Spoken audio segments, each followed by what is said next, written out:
Today we're going to compare my Mesa Boogie dual rectifier to 8 modeling platforms. I've done this before some years ago, but a lot of the firmwares of the modelers have been updated. Some new modelers have arrived also in my studio, so it's time for a new comparison.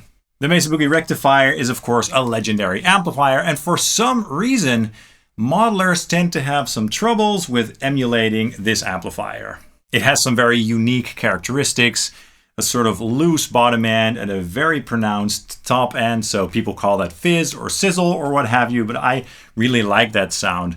That big, fat and scooped sound just sounds wonderful to me. And we're going to compare this amplifier on the red channel, so channel 3, on the modern mode, which is the most modern and the most common mode used for metal.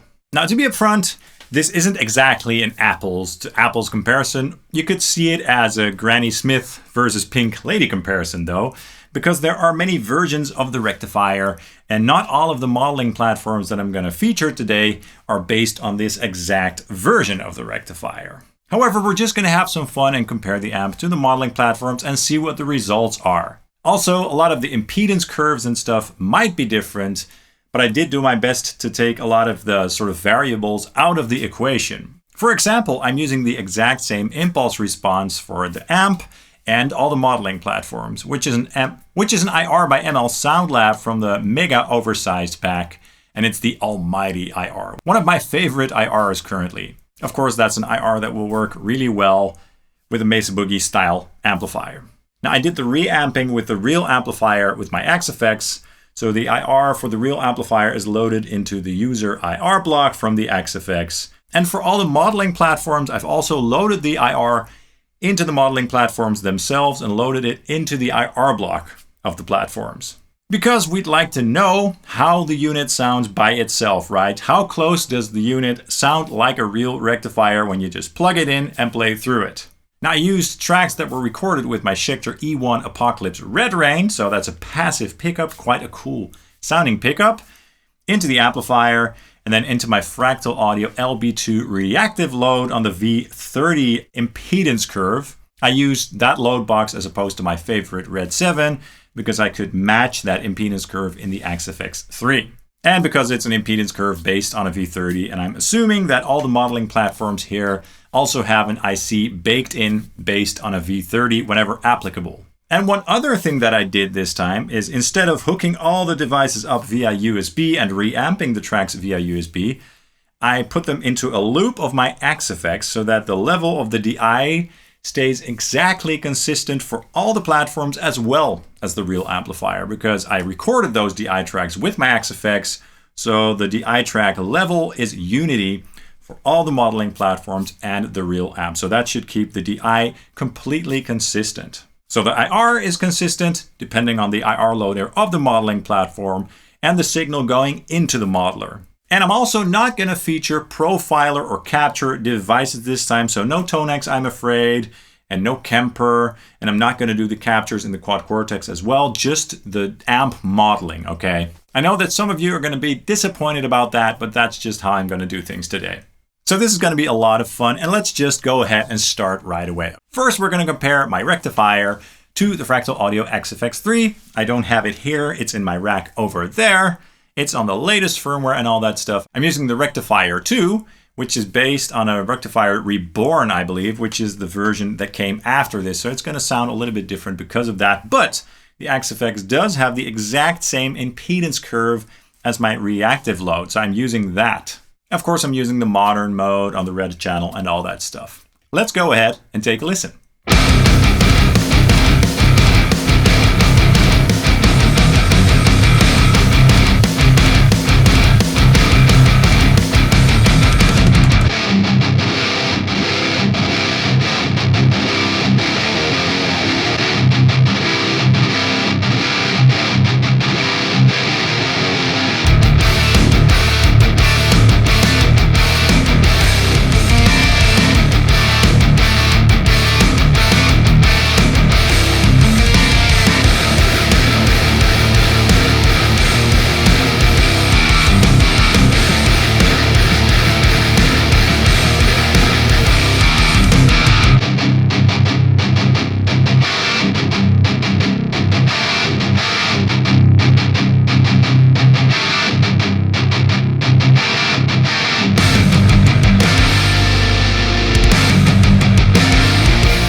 that sounded pretty good. I mean, it sounded like a real amplifier. It sounded like a rectifier. It didn't sound exactly the same. The top end sizzle was a little bit different there, and the mid-range is a little bit different there. Could be because of the fact that the Fractal audio model is based on the Rectifier Reborn multi-watt version, but it still sounds very good indeed.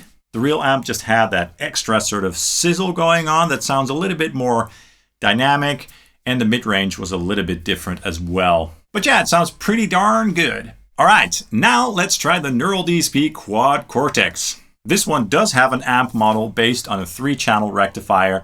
I'm not sure if it's the same one as this, so the earlier version of the 3-channel rectifier, or the reborn version, the multi-watt just as in the Axe effects, but it should sound pretty close.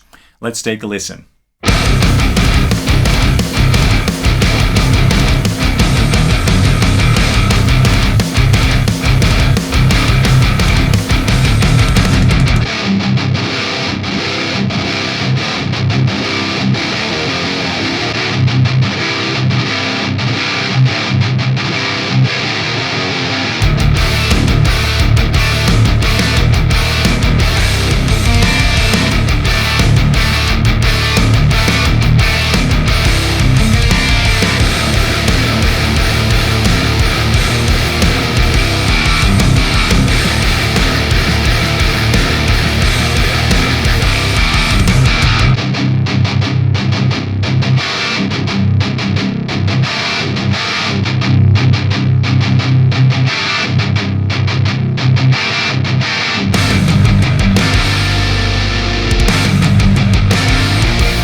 That sounded really good as well. Just as with the Axe effects, it sounds like a rectifier, just a little bit different. Could be the impedance curve this time. It seems to have a little bit more low end, and the sizzle seems to be a little bit less pronounced, but I'd very gladly play through this, which is great because I seem to remember that the last time when I tried this amp model, or one of the earlier versions of this amp model, it wasn't as close, but this time I'm pretty impressed. Sounds like a rectifier, and yeah, I like it. All right, now let's try the Hotone Ampero 2 stage. I got this one recently. It's a very fun unit, and it does have a red modern channel from a 3-channel rectifier as well. So we're going to try that and see how it sounds. Let's take a listen.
All right, interesting. So that's the most inaccurate one so far. It definitely doesn't sound bad or anything like that. It sounds like it's very polished, but basically sounds like a very different type of amplifier. The top end is way different, the mid-range is different, and it's more tight sounding. So does it sound like a rectifier? I don't know. It doesn't have that wild scooped sound. It's way more polished and controlled and stuff. So it's kind of like a different amplifier, but it definitely doesn't sound bad or anything like that. Interesting. Okay, now let's try the Rectifier model in the Line 6 Helix floor. This thing has been out for years. I love it. It's a cool device, and the Rectifier was one of the first models that they added. So let's see how it holds up now. Let's take a listen.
All right, that was cool. It sounded really good, actually.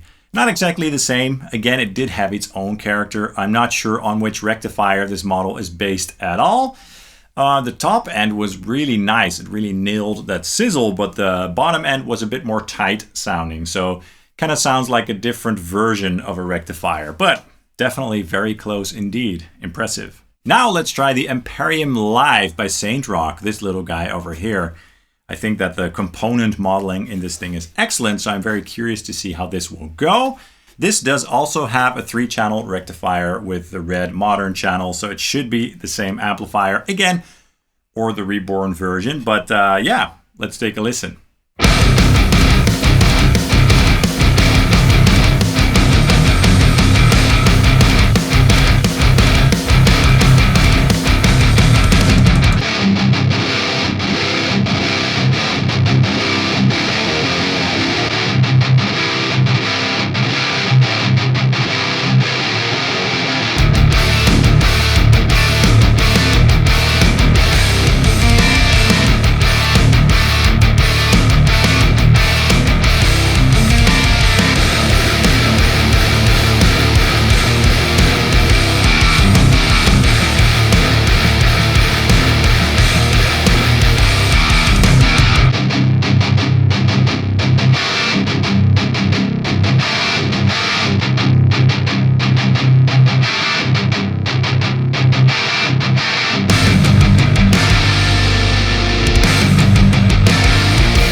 All right, that sounded great. A very organic sound, but again, it wasn't exactly the same. The sizzle was different, the mid-range was a bit different and stuff, but it did sound very rectifier-alike, so that's great. I did have to crank the presence up all the way and stuff, so it's just not as sizzly, but again, it could be because of the impedance curve difference here, okay? But yeah, it's an impressive device when it comes to the component modeling. Really cool. Now let's try the Fender Tone Master Pro. This thing has been really surprising me recently because it sounds so much better now.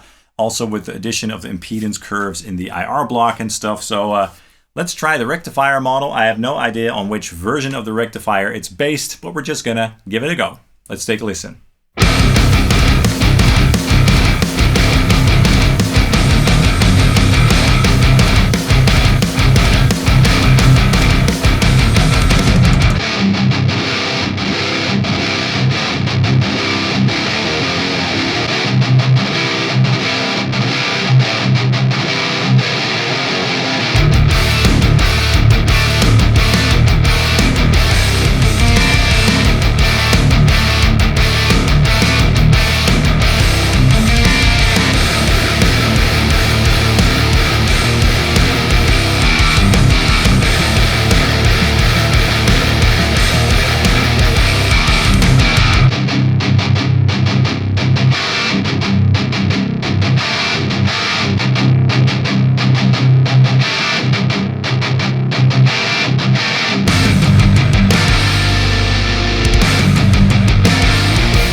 Wow, that was surprising. That one sounded very close as well. Again, not exactly the same. The bottom end was a little bit more, pronounced and chunky, and the top end was a little bit different.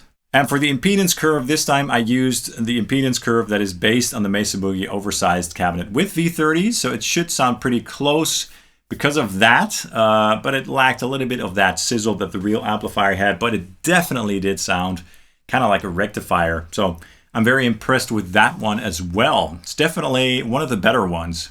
Hey guys, Future John here. While I'm editing, I just have to add some thoughts about the ToneMaster Pro. I'm so blown away by this thing. It really nails that rectifier sound. As I said, is it 100% the same? Not really. Like the low end at around, 120 is kind of a little bit on the boomy side, probably because of the impedance curve, but it sounds so close. It nails the rectifier sound, and yeah, that's just really impressive, for that unit, considering everything that has happened so far regarding that unit. So yeah, again, I'm proud of the Fender guys. I think it sounds absolutely killer here. Okay, now let's try the Headrush Prime. This thing is so chunky. But yeah, this one also has a rectifier modern model, and we're just gonna see how it compares to the real deal. Let's take a listen.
Okay, unfortunately, I was not impressed. I didn't really like the sound at all. It sounded quite flat. The mid-range was different. The sizzle was missing. The low-end response is different. I have a feeling that the impulse response loader in the Headrush Prime misses impedance curve modeling. I'm not sure if that really is the case, but it kind of sounds like it to me. So far, it's probably the worst sounding one, I'm afraid. So yeah, that's too bad. I mean, it didn't sound horrible, but I'd rather use one of the other ones, if I'm honest. Now let's try the Boss GT1000. I only got this thing recently. It's a fun unit. It has the Recti stack model, which I believe is an older model. So it might not sound, as new as some of the other models, but we're gonna try it anyway. Let's take a listen.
Interesting. I didn't think it sounded that close. It didn't sound bad, but it had some really sort of characteristics that made it sound pretty different than the real amplifier. I tried to go in and match the sizzle, but the sizzle that I added just sounded a bit more static and sort of harsh in comparison to the real amplifier.